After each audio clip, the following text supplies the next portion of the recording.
সবাইকে আসসালামু আলাইকুম ও ঈদ মোবারক।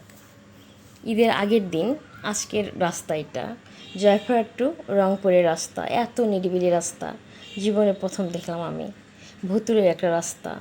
কিছু যাত্রীরা বাসে বসে আছি, বাস শুধু আমাদের নিয়ে যাচ্ছে, কোথাও নিয়ে যাচ্ছে, এমন কেমন জানি একটা আল্লাহ।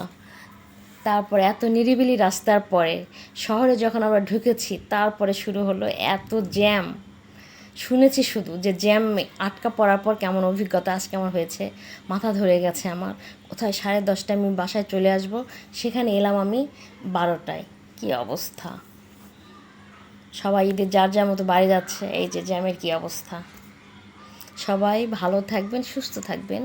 আমার ভিডিওটা ভালো লেগে থাকলে ভালোবেসে লাইক দিবেন, সাবস্ক্রাইব করে পাশে থাকবেন। আর এত নিরিবিলি একটা রাস্তা দেখবেন, এবং তার সঙ্গে জ্যামেরও একটা রাস্তা, যেটা আমি দুটো রাস্তার অভিজ্ঞতা আজকে হয়েছে আমার। শহরে ঢুকেছি আমরা, ঢোকার পরে জ্যামটা খুলে গেছে। সবাই ভালো থাকবেন। আল্লাহ হাফেজ।